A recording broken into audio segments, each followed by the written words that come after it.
back to another episode of the Filipino American Woman Project, also known as TIFA Project for short. And as always, I am thrilled because I have my amazing co-host with me, Nani Dominguez. Nani, welcome back to the show. Hello, everyone. I love your microphone, by the way. It's so great to hear your voice. Thank you. I just got this new stand, so that big old arm, remember, that was in the way before, is no longer a problem. Now this thing works like a little dream. So thank you, good. Dad, So you again. you have a stand like I do then. Oh, that's awesome. Yeah. Okay, that's good. I didn't even So know we're that. good to go now. Okay, good. Perfect. That's great. Yeah. If anyone has followed our show from the beginning, you can just hear the progress and quality of Nani's audio. Yes. So now you can really hear her and really hear what she has to say. So I'm just really excited. I feel like I'm not the douchey person with the microphone anymore. Now we have two people with the microphone. Now I'm the douche. Yeah. We're together. Equally douchey. Yeah. Yes. Together we will be douchey. And as your mic is sponsored by your dad, my mic is sponsored by my husband. So there you go. We have douchey people in our lives. Just kidding. Shout out to the men in our lives. No, you're not douchey. Just kidding. We love you. We're the douchey ones. Yeah. I mean, no, we're not douchey. But anyway, let's go ahead and move forward. We have some announcements, as we always do. I used to do this pre-show without Nani, but now I'm going to do it during the shows. So to our listeners, if at any moment you feel compelled or you feel like the show resonates with you, we want to hear from you. We have a phone number and you can text us at 415-484-8329 or the acronyms TFAW. So once again, that's 415-484-8329. So if you put that phone number on your phone, just feel free to even text it. Just say, hey, I got your number, and you can brag that you got a girl's digits. So if you want to do that, that's totally fine. So anyway, that's our phone number. And Nani and I had mentioned this in a couple of our previous episodes, that, we are starting to we're really practicing setting social media boundaries for ourselves. So we are not as active on Instagram as we used to be because we are investing more of our time writing you love letters in our newsletter. And so if you want to be a part of our newsletter community, if you want to, get the latest updates and you even want to contribute to it, check out the show notes of this episode or visit our website at tfawproject.com. That stands for the Filipino American Woman Project.com. So we've been rolling out a lot of exciting things this season 2. And so if you want to stay on top of that and all that jazz, please join us in our newsletter. This show would not be possible if it wasn't for our sponsors. One of the sponsors actually mailed me a mug right here. So Raza. So thank you, Raza, for this mug. So basically, Raza is what we use for our newsletter. And one thing I like about our newsletter with them is that we can just kind of upload a bunch of articles on there and the newsletter tailors it to our subscribers. And so if there's certain topics that you're looking for, it curates with AI technology, it curates the articles based on your interests. And so that's one thing I really like about that with our sponsor. So if you want to learn more about Raza, check it out in the show notes of this episode or visit our website at tifaproject.com. Okay, so I've been on a mission to encourage more of our listeners, Nani, to leave reviews because ever since that 1-star review, it reminded me that I need to talk about it more. And so if you have loved our show and you want to share with the world how awesome our show is, leave us a review, a 5-star written review specifically on Apple Podcasts or on Podchaser. Podchaser is kind of like the Yelp of podcasting. And so you could actually find that link if you want to go on that route on our website as well. I say a lot about our website because our website's awesome and it's new for season 2. So if anything, if there's anything you get from these announcements, it's to humor Jen and check out our website at tifaproject.com. Nani, anything you want to add to the announcements? Nope, I think I'm good. Sweet. All right. Well, we are really excited. I'm especially excited because I have personally asked this incredible woman to be on our show. So we have here, let me tell you, international motivational speaker, actor, writer, producer, manifestation mentor, and soon to be author, Nicole Maxali. Nicole, welcome to the show. Thanks for having me, Jen and Nani. I'm so excited. I've been hearing about your show forever. Well, let's talk about that. So tell us how you heard about the project, other than me inviting you, and what compelled you to say, yes, I want to be on this show.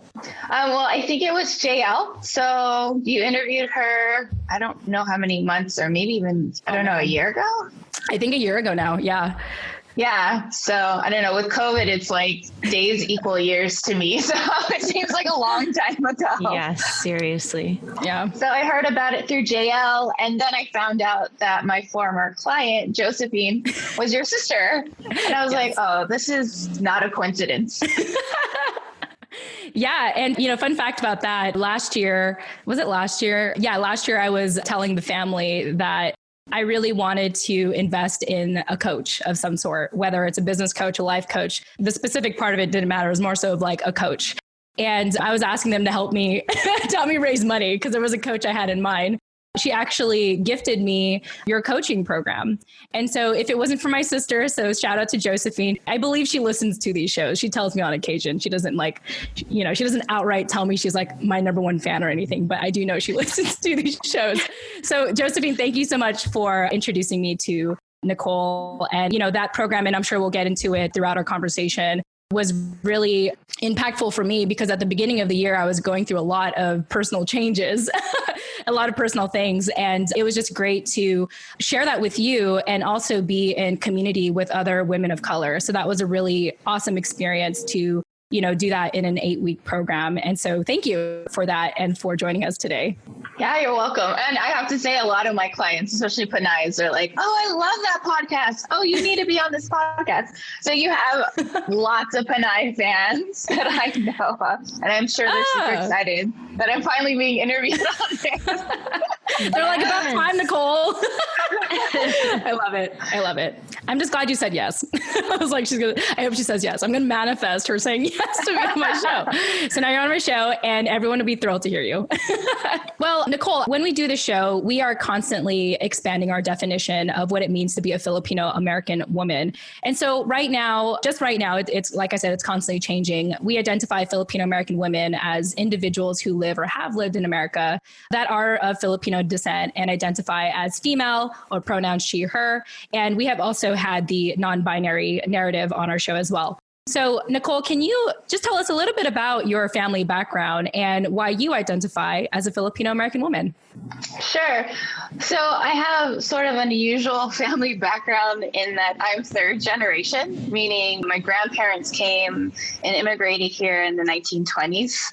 And my parents were born in San Francisco, California in the 1950s. And so I have a long legacy here in California. And not only that, but both of my grandfathers, which I just found out this year, which is crazy, came to Seattle first in 1927, wow. A month apart from each other. And they're from the same island in the Philippines. Wow. So I thought that was like such a crazy synchronistic coincidence. Yeah. Thing that happened the same year in Seattle. And then they both came to San Francisco around the same time. And they were known back then as a Manong generation, meaning older brother in Ilocano. Mm-hmm. And so that generation in the 1920s sort of started Manila Town in San Francisco. And a lot of SF State students will know it as like the I Hotel and Mabuhay Gardens and the pool halls, all in downtown San Francisco area before it was gentrified.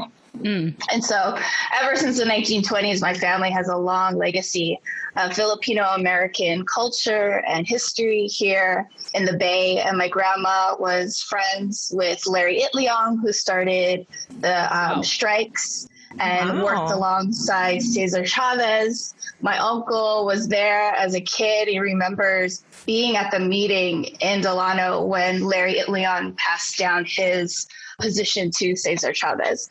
So It's just been like a crazy blessing to say that my family has been here for so long and has been part of American history. And I think, especially living in New York for 8 years and being amongst the Filipinos on the East Coast, I think it is truly a very unique blessing in that a lot of East Coast Filipinos don't realize how much history we have here as Filipino Americans.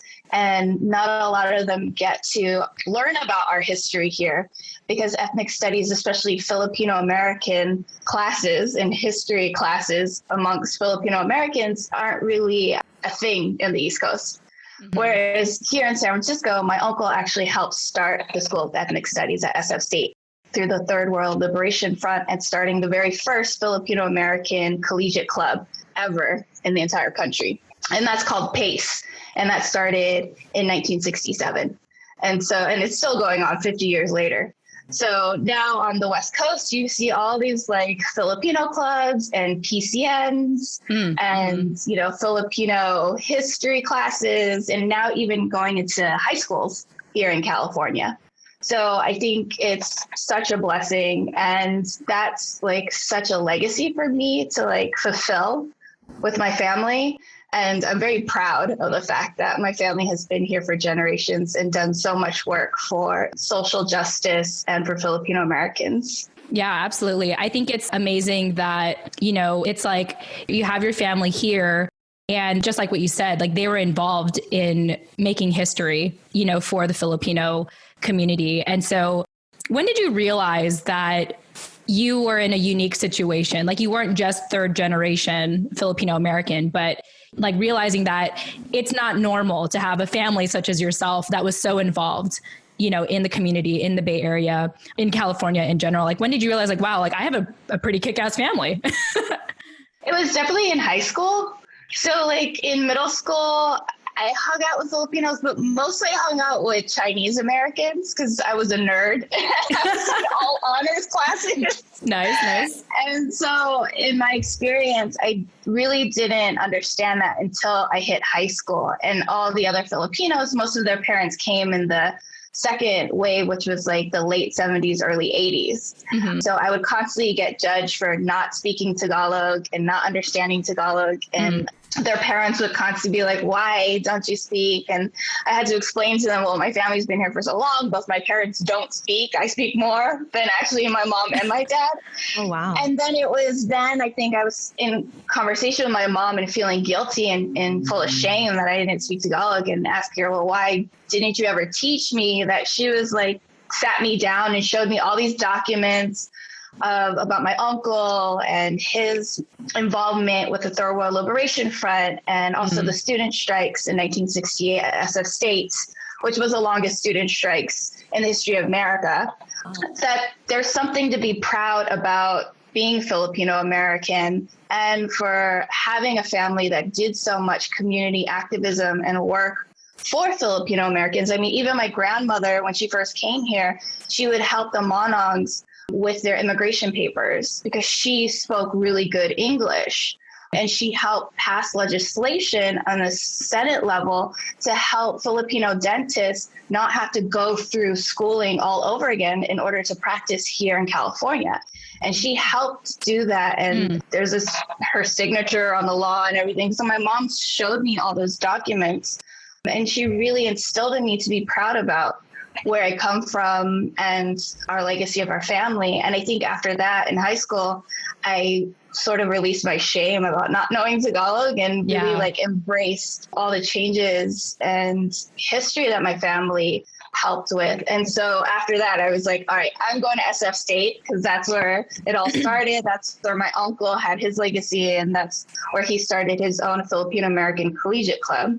And since then, I was like, this is very unique, and I'm okay with that. I'm okay with owning and being proud of my uniqueness. Yeah, I think it's one thing to be proud to be Filipino. And then I think it's a whole other thing to be proud to be Filipino American, because that is a unique culture in itself. Just to add on that, I think that a lot of people kind of confuse Filipino with Filipino American, especially as it relates to our history, because there has been such a lack of record of it. And so for you to have come from a family, not just of like one person that was super involved, but so like, it sounds like all of your family was super involved. I can't imagine like what a powerhouse that made you into. And I'm just curious, when you talk about kind of getting rid of the shame for not knowing the language and other kind of like cultural barriers that you ran into outside of your family, like what is your approach when you are kind of communicating with people outside of your family that maybe don't understand, the significance of our history or, what we've had to go through to get to this point? Before I used to be defensiveness. Sounds about right. Y'all don't even know. And that's like, I get that from my mother, to be honest. Yeah. I interviewed my mother recently and she went into this whole rant, these Filipinos now don't understand what our family had to go through. When my mom was growing up in Daly City, this is Daly City, where nowadays it's you can't Filipino Central. Exactly. You can't walk a block without running into a Filipino. But in the 60s, there were no Filipinos, none. Yeah. It was just my family, right? And so now it's huge. And I mean, they even call it Little Manila, right? It's the second most populated area of Filipinos outside of the Philippines in Daly City. And so before, yes, I used to be very defensive and how dare you? Y'all don't even understand the civil rights things that my family's had to go through and sacrifice for, especially since because of my uncle's involvement with the Third World Liberation Front, he went to federal prison for 3 years. Wow. And he was a political prisoner for 3 years because the FBI had a file this thick of him. And any chance they could put him away to sort of show the other civil rights leaders in San Francisco State at that time, if you continue to do what you do, this is what's going to happen to you, right? And so after that, prison really changed him, and he wasn't as active and he wasn't as proud to do the things that he did in the late 60s. And so it is a lot of sacrifice. And so now I come to people with more of an open mind and a little bit more grace for their lack of knowledge and sometimes just straight ignorance of American history and politics and Filipino American history and politics here in America. Yeah, you have to meet people where they're at for sure in those types of conversations, but that can be a tough lesson to learn when you are so personally involved in it for whatever reason. For you, it was your family's history. I'm curious, in you talking about your grandpa, if you've had conversations with him or other members of your family about the anti-terror bill.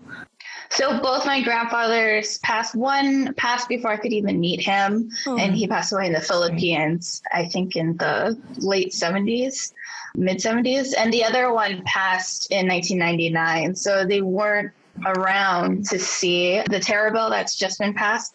But my grandmother, and actually all my grandparents have passed away, but my grandmother on my father's side was very anti-Marcos, and she would tell us how it was in the Philippines under his dictatorship. So I feel like it's somewhat similar now with the current president. I asked that question because specifically for that reason, to me at least, are identical ties between what was happening then and what's happening now, just in a more developed way, I guess you could say. But yeah, I'd be curious on your family's thoughts about that and, what their suggestions would be on how you can, that's kind of what I'm grappling with now, is how to talk to people about the impact of that and get them to really realize how that affects, not just people in the Philippines, but also Fil-Ams here in America. Yeah, I think it's just also indicative of what's happening in the world, not just in the Philippines, but even here in America, and how fascism is a real thing that is happening all over the world. And our right to say anything, especially the truth, is in jeopardy. And even things like this, like a podcast about people speaking their mind and speaking facts, I think is also in jeopardy. So that's something that not only we have to watch in the Philippines, but we have to watch here. And we have to speak our truth, and we have to not be afraid, and we have to be courageous and sort of master our fear. I mean, MLK had this huge sermon about the mastery of fear. And a lot of it is not to be rooted in fear, hate, but be rooted in love, and understand that when we're rooted in love, then we can overcome anything that we are scared of. And so I think that's just a beautiful reminder, especially for Filipino Americans, that have ties to the Philippines, and also here in America dealing with what's happening with the Black Lives Matter movement and just the fascism with Trump. Exactly. Now is like all these movements are coming to a head, I feel like, and we're seeing how like interconnected all of our struggles really are. So it isn't, just about the Filipino American community or things that's happening in the Philippines. It's also Palestine. It's Black Lives Matter. It's all of these things, again, that we're seeing come to a head at this point in time. And I think that's a really important point to note is the aspect about instilling fear, like how you said your grandpa, after he got locked up, was, not understandably not as passionate or willing to put himself out there in the public eye like that. And I think a lot of people are probably also feeling that way right now with the anti-terror bill being recently passed. So great story. Thank you for sharing that. Yeah, it's actually my uncle, but... Oh, sorry, yeah. Uncle, my bad. Okay. But one of the last things that he told me before he passed away last year was I did a lot of interviews of him before he had his stroke. And one of the biggest things that he told me was to be a channel of change. And that was his calling for him, to become a channel of change and not to be afraid to speak his truth. And for whatever form that comes to you, whether it's creativity, whether it's speaking in front of people, and being a leader, because no one else was. He literally went around SF State campus and just went to every Filipino and was like, you need to join this club. You're a Filipino. You're joining this club. I love that. Like, who are you? He's like, it doesn't matter. Yeah. You'll find out. Club, you'll find out. Yeah. But that's how it started, super grassroots, super guerrilla marketing. But it's like, that's how you start change. Yes. And so that's been my inspiration for almost everything that I do now. I love that. That just gave me goosebumps. I love how your uncle had told you to be the channel of change. And, going back to the importance of why we do what we do here at the Tifa Project is while we have the platform, while we have the opportunity, who knows what's going to happen? There's a lot of conspiracies of, these big social media platforms taking down certain voices, and I just feel fortunate that for whatever reason, 60 plus episodes later, probably 70 episodes at this point, we're still up, we're still on air. And I just think that while we can do that, we should be the voice of change. We should share our stories. We should, show people that we matter and we have a space here, in America, and we need to share our knowledge and our inspiration to one another. And so it's extremely important now. And I think, this year alone, 2020 has really shown that, really highlighted that.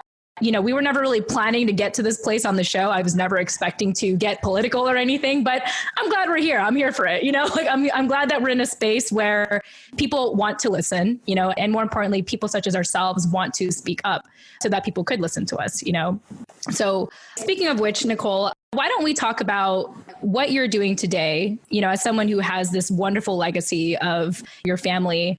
What does life look like for you nowadays? And you're welcome to answer this pre-COVID and current COVID. So my friends termed it BC, before COVID. Yes. So my life BC was, I was acting in New York and going to auditions. I had my comedy pilot that had just premiered in New York Asian American Film Festival last summer, and my executive producers are pitching it currently to the streaming networks. And, we're in the process of doing that, having meetings while I'm acting in New York and auditioning and booking commercials. And I had just booked a commercial in LA and I was about to fly across the country, and then COVID happened. Oh no. Oh, good old COVID. Congrats on that opportunity anyway. Yeah. Well, thanks. So it sort of like put all the productions that I was working on and about to work on pause. And I think even now, LA and New York, they're sort of all the production companies and the studios are all sort of like starting from ground zero about how do we do this? Even I was getting emails from some production companies that were like, oh, we would love to hire you, but here, sign this waiver that if you get COVID, we're not responsible. And it's just like, I'm not going to do that. I don't think so. Yeah, no.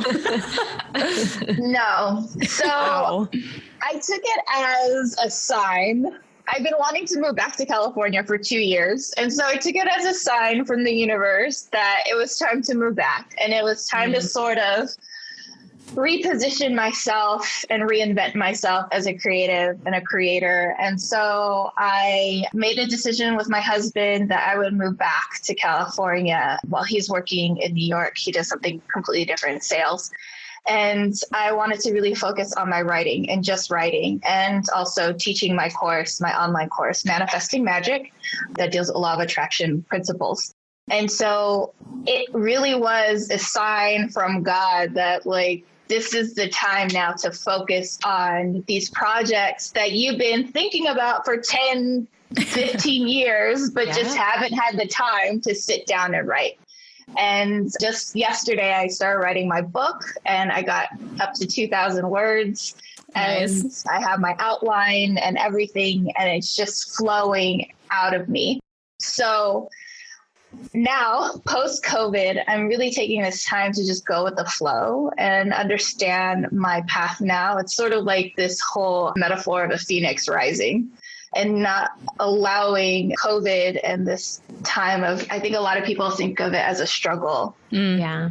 And not allowing myself to see it that way, allowing myself to see it as a time for reflection, a time for pause, a time for remembering all the things that I forgot about myself and my family. And what's beautiful is that not only did I find that fact about my grandfathers, both of my grandfathers, but just recently, one of my uncles was like, I'm doing all this research now on your Uncle Pat, the one who I was talking about earlier.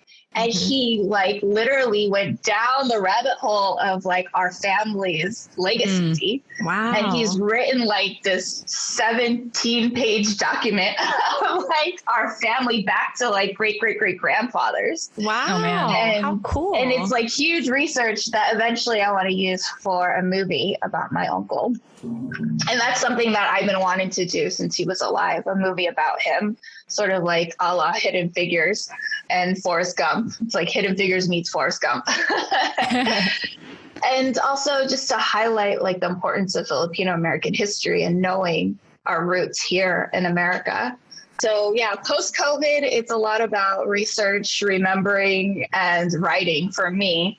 And also just utilizing this time to connect with my community, and especially women of color. And I know you said, I didn't expect to go political with this, but I think that was my outlook on my course in the beginning, like 4 years ago. It was like, I don't want it to be political, and, you know, I want it to be like friendly for everyone. And now at this moment, I'm like, no, I don't care if I just do my course. It needs to get political now. Yeah, it needs to get political. I need to be super honest that I am anti-racist, and I am all about dismantling white supremacy and toxic patriarchy and colonization of our peoples, and that I welcome Pinays to do my course, and I welcome women of color especially to do my course, and eventually buy my book to help in their journey of remembering their power and also decolonizing. Yeah, you know, I think part of getting political and part of like why I feel like I'm able to start taking a stance on things is because I have learned more about my own, you know, personal history, and because of the stories that I have heard, you know, throughout the show. It just seems like I have discovered a common theme of, you know, us feeling like because we were colonized, we have been conditioned to feel not good enough or feel like we need to stay within the lines, you know. The Maria Clara archetype, look it up, you know, like all of that. I'm going to dismantle all of that. And so if I do become political, it's like, well, I mean, if you listen to all the shows, you know where all that's coming from. It's really because of just what is going on in our community today, and what we are all, the ones that are speaking up, are fighting for. And I just want to be here for that. You know, I just want to create that space for us to speak up and speak out, and so that people who maybe haven't found their voice yet can find the verbiage and the language they need to use their voice as well. Yeah, exactly. I think that's why people like you are so important in our community, because for most of us, at least for me, I don't have a lot of context into my family's history. Like I know when they came here and I know generally where they moved about and, you know, eventually ended up settling in, but I don't know what they were doing or what they cared about or what they were passionate about. And you know, if they plugged into any of these kind of movements back in those days. And when you don't have that kind of personal connection to it, it's hard to plug in, I think. And so it's really important for people in our community, like I said, to have access to people like you who do have that context and who can make those ties for them. So yeah, it's just such an honor to hear you speak today. Thank you.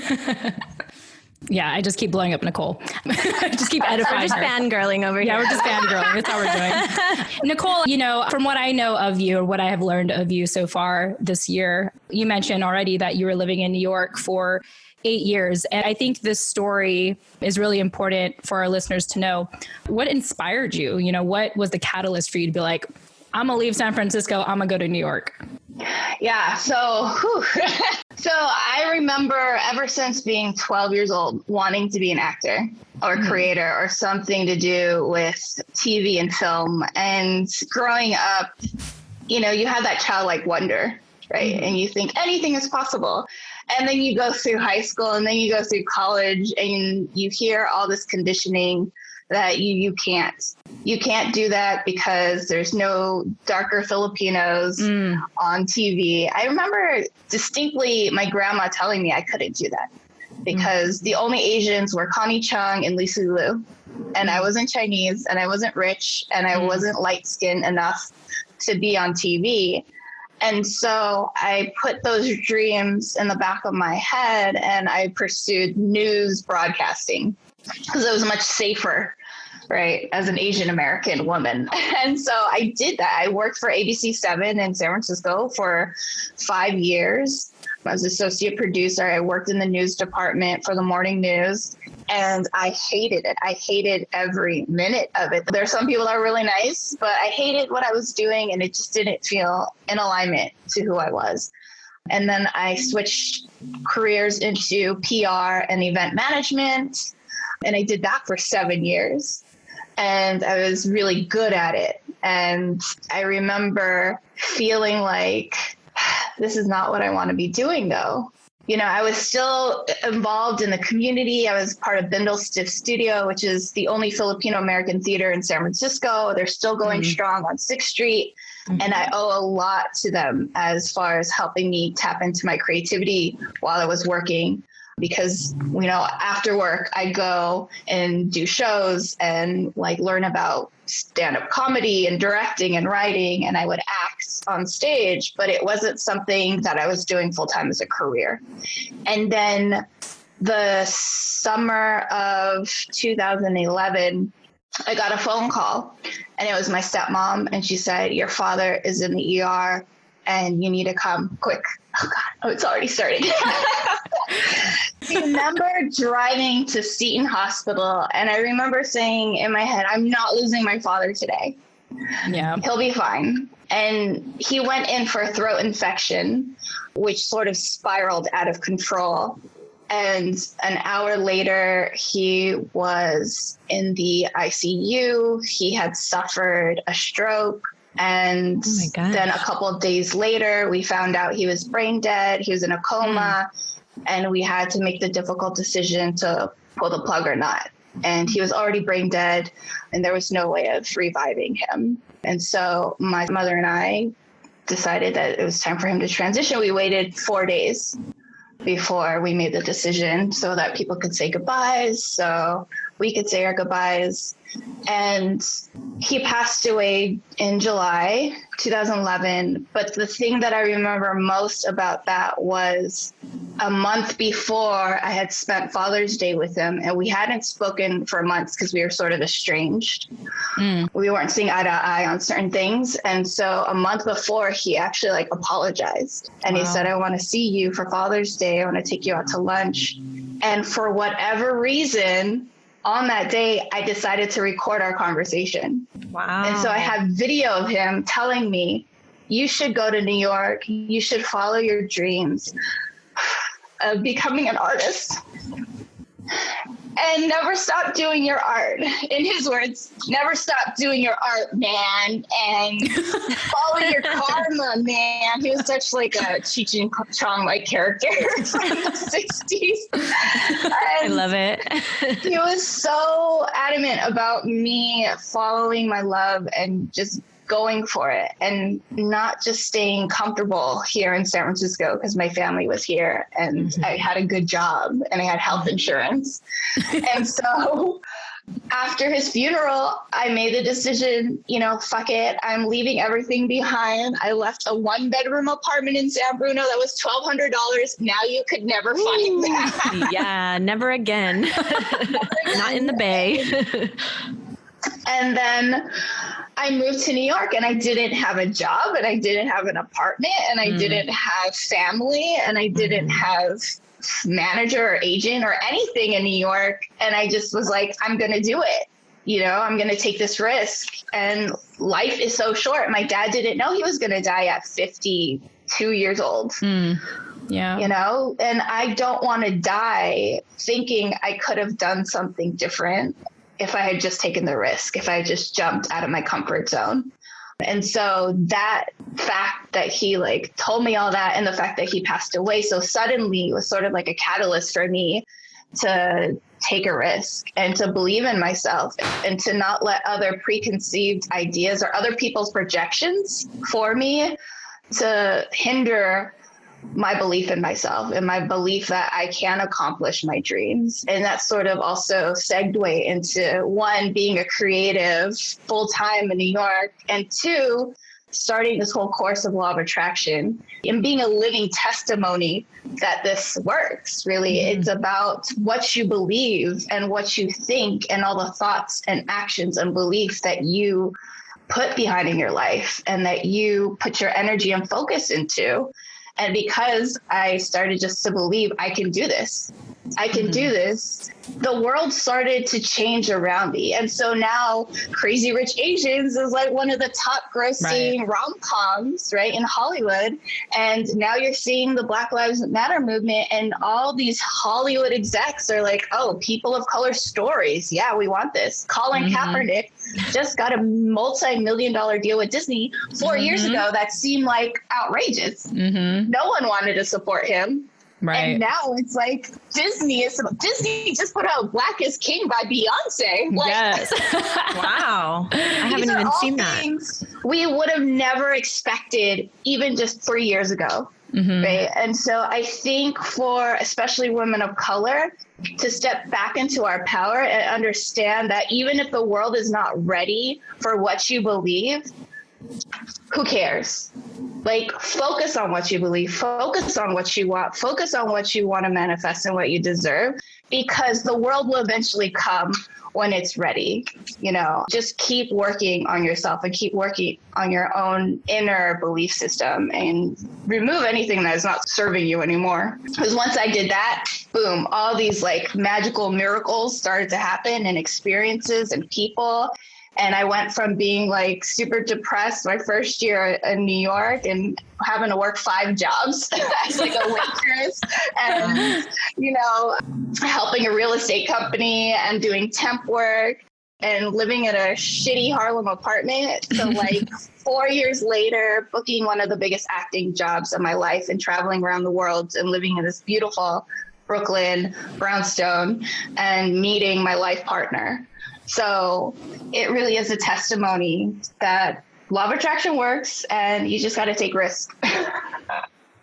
Yeah. And sometimes, as fortunate as it is, sometimes we do need the catalyst of having lost someone, to take that leap and realizing wow, we don't have a lot of time, and I'm kind of curious for maybe part of the reflection a lot of people are doing in the pandemic right now.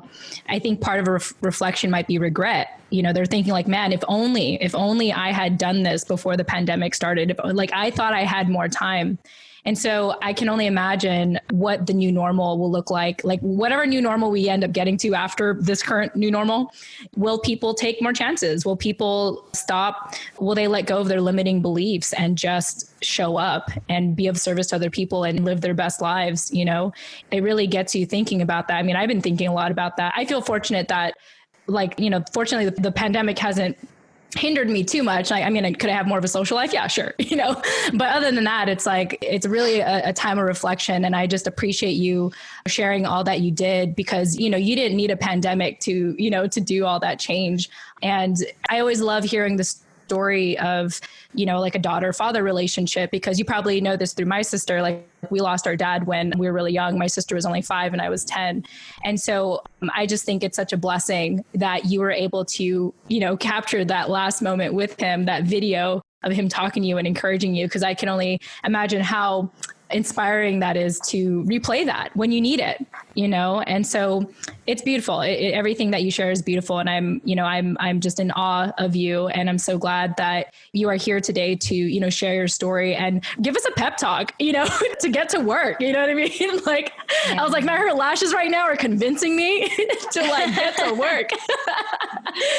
They're great. Yes. Just to add upon that, I'm sorry about your dad. That is so really sad and unfortunate, the way that he had to go. And similar to the time that we find ourselves in now, a lot of people, like you said, see it as a struggle, or they see it as, an obstacle in the way of whatever their life used to look like before. And in order to come out of this on top, it does require you to really shift your mindset, like you said. And just want to add that growth doesn't come when we're comfortable. Growth comes from pain and discomfort and tension, right, and, hard moments like the loss of a loved one. And so it's just inspiring to hear that you took that and used it as motivation, because I know a lot of people can fall into depression or, go the opposite way and not want to do anything about it. So yeah, I'm sure that he's looking down on you and is super, super proud of you right now. Oh yeah, he visits me all the time.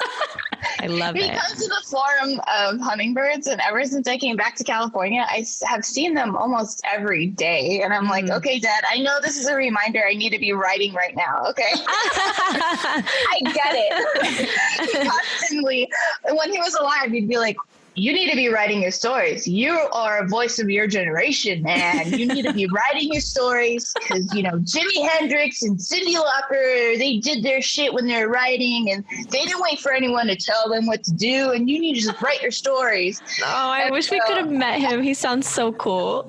He was really cool, and I do miss him a lot. But just to sort of also go off what you're saying, Nani, is that there's so much lesson through pain. Mm-hmm.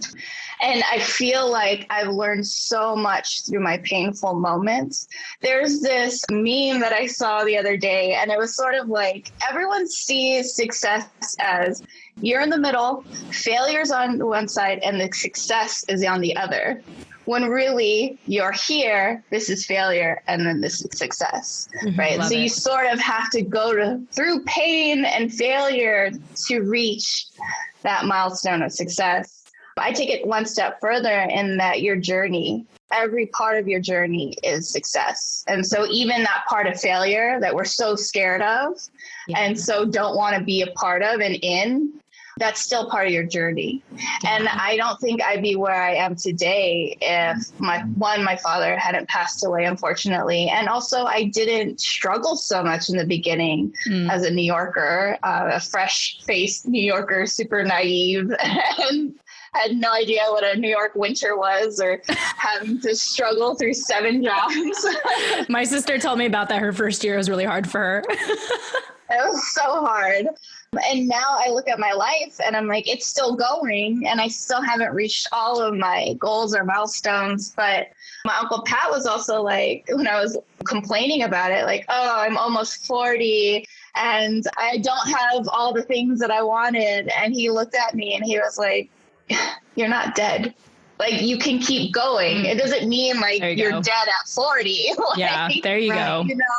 Just keep going. You never know if it's going to be right that next year, that next month, and so that's my reminder to both of you, and that like, you're super young, just keep going, life is not promised. And it's also just a reminder to appreciate the moments that we do have, because I think COVID also has taught us that. Yeah. And that who knows what's going to happen with our own lives and with the state of this country and the state of the world. And really, it's just this present moment that we have. Yeah, I do think that the pandemic has really shown people that, just like what you said, this moment is really all that we have. And quite often, if I do have a sense of regret, I remind myself, I have a mantra that I tell myself. I say like, I did the best that I could and what I had with the time that I was given. And I tell myself like, if I had a better idea of what to do, I would have done it. But I know I made the best decision, and, obviously we don't know where the future is headed, but that's okay. That's okay because we have our health. Like your uncle said, we're not dead yet, so far so good. So let's just keep going. Let's just keep showing up and try to be the best version of ourselves.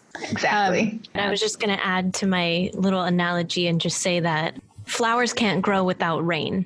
So right now we're in a rainy season in terms of, how people are looking at opportunity. Although I think to Nicole's point, it really just takes you kind of wanting to save yourself in that sense, because nobody can do it for you. We're in a time of literal isolation. Like nobody can shift your mindset but you. So unless you make the choice to do that, you can't grow flowers. Powerful. I like that. I'm gonna like draw a flower next to me with rain above it and remind myself of that. Yes. Ladies, I feel like we dropped so much knowledge today and so much inspiration. I can keep going. Yeah. Right? I was gonna say, let's just keep going just a little bit more, because I know that 3-hour podcast. Yeah, we could be like Joe Rogan and just, go on for hours. Like he's crazy. I want to eventually, like, I hope I get to a place one day where like people are willing to talk to me for that long. Like on a podcast show. That would be super awesome. But Nicole, so as we wrap up, clearly you have, like I said, you dropped a lot of knowledge and inspiration and hope and just lessons. But if there is one more lesson that you would like to share with our community, to our listeners and fellow Pinays, Filipino American women, what lesson do you want to share with them? And why is this lesson so important for you to share? Oh gosh, there's so many. Yeah, and you can list a couple if you want. That's fine too, because I know in our notes here you listed like a lot, or you're like, oh my gosh, there's so much, there's so much to list. So feel free to share the one that you feel like is very like most important in this time today.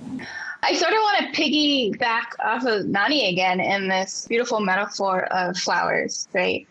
I do get a lot of clients who are at that point of growing and they're still in this space of hopelessness, right? And I think it's important to remember that when that flower is growing, it begins in the dirt as a seed, right? And it's surrounded by darkness. And it doesn't know when it's going to pop out of the dirt, but it needs to continue to believe in itself. And it needs to continue to focus on growth and absorb as much love and rain and water and beauty as it can in order to get from that seed, in order to pop out of that dirt and finally see the sunshine. Right. And I feel like a lot of us, especially women of color, are still in the dirt, right? And we're still regaining our power. And this lesson here is that it doesn't have to be just on you, right? To remember that you have spirit and whatever you want to call it, right? It's not my place to judge what your spiritual path is or your connection to God, but you have spirit, you have Holy Spirit, you have higher self, you have the universe that is helping you grow, that is helping you through that dirt and through that darkness towards the sun. And that has also helped me throughout my life to remember that I don't have to do this alone and that I have the power of my Holy Spirit and my higher self to help guide me when I feel hopeless and when I feel devastated and when I feel like, what am I going to do? And I have no direction. That God is always there for me, that the universe always has my back, whatever you want to say to yourself, to remind you that you have that. And I think that was a huge lesson of decolonization for me this year was that as Pinays, we had that in our matriarchal culture before colonizers came and sort of ripped that from us. And that we had the Babaylans to tell us about that and remind us of our spirit and our connection in nature, our connection to God, and that no one, not one thing, not any person can rip that from you. And you will always have that. And that's a power that a lot of white supremacists want to take away from you. And so to remember that, I think, was a huge, huge lesson for me this year. And because of that, I feel even more protected and even more guided in my journey as an author, as a creator, and as a mentor for other women of color. So, yeah, I think that Filipinos specifically are ahead. Right now, I feel like we're stepping into this time where we're looking at individualism versus collectivism. And by way of our culture, obviously, we are like the owners of collectivism, or at least we practice that, just by nature of our culture, like I said. But I also wanted to add something about continuing on the flower analogy. It reminds me of something that Jen shared with me a week or two ago about a dream she had where she was like lying in the dirt. Oh, yeah. Up. Don't say how I got that dream, though. No. A dream you had. I had a dream. You just had a dream that you were lying in the dirt and, you were like looking up at the flowers. And she was telling me, when she was telling me about it, like, why doesn't anyone ever think about like, that basically changing your view, just like your analogy about success, how failure is actually in the middle and success is actually over here and you start here. It's like, why do we always look at the flower from the top down and think, wow, that's so beautiful, and just expect it to be that way, just expect it to be there. But we don't appreciate the growth that it takes and the rain that needs to, fall in the dirt. And so the roots have to soak it up in order for it to grow. Like, you have to lay in the dirt kind of and watch that kind of happen and look around and see that there are all these other flowers in the same boat with you. You're not alone, like you said. So anyway, that was my... Oh my gosh. Thank you for sharing that. I totally forgot that I shared that with you, but I'm glad that you brought that up. And, this conversation just validates why I've chosen a flower as the logo for Tifa Project. Yeah. I mean, actually the flower and the Tifa Project, and, I'm probably going to update this as we, progress and stuff like that, but it's supposed to be the I can't pronounce it, Sambuguita flower, the national flower of the Philippines. And so I feel like if anyone ever asks oh, why did you choose a flower? I'm just going to take copy from this interview and be like, because of that, because of that. And I had a dream. I just normally, because I was just in bed and I dreamt. That's it. No other reason. Exactly. Don't ask me why. Maybe on our future membership program, you'll find out what I mean when I say that. But anyway, Nicole, thank you so much for your time. I mean, I just feel so fortunate that my sister met you and she introduced me to you. And I'd like to believe that you are an inspiration to many women of color.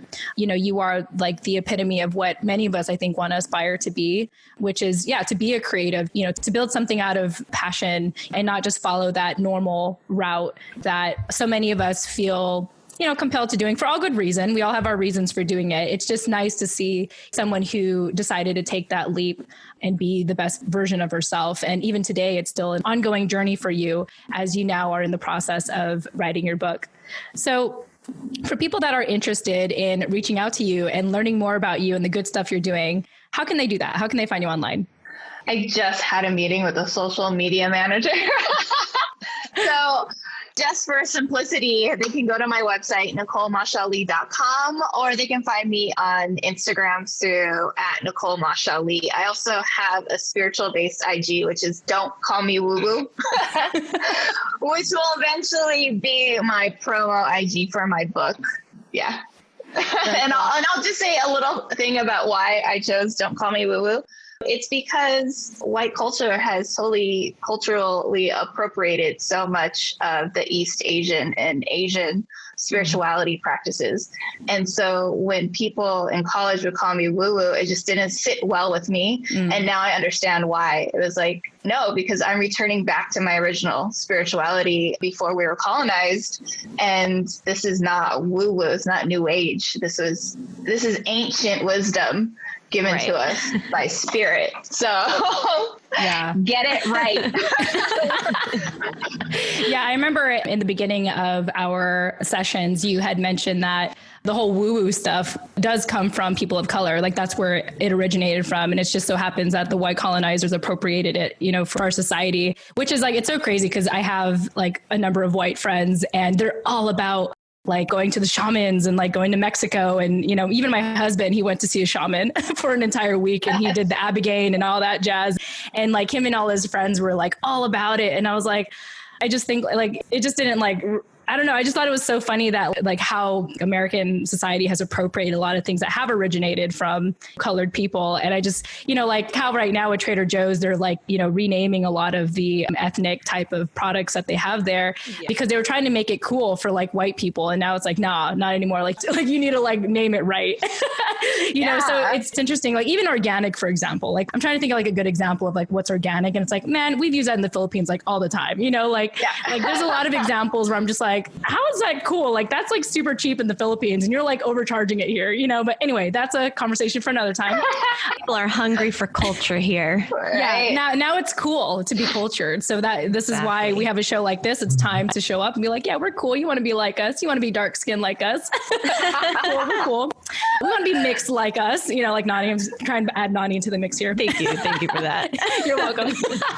All right, Nani, I want to check in with you if you had any closing thoughts for Nicole. No, just thank you so much for sharing and being such an inspiration. I hope that lots of our listeners take something from this conversation and use it in their daily lives. Yeah, absolutely. Well, with that said, Nicole, thank you again so much for your time. It was an absolute pleasure having you on our show. Thank you. I will also add hashtag the future is female. Yes. So grateful to be on the show. Thank you so much for having me. It's been such a blessing. Yes, and to our male counterparts, don't forget where you came from. You came from a woman. And Nani, thank you for co-hosting with me as always. Of course, you're most welcome. Awesome. And to our listeners, thank you all so much for listening. Once again, if you want to get a hold of Nicole, check out our show notes or visit our website, tforproject.com. With that said, we look forward to speaking with you in the next episode. Bye-bye.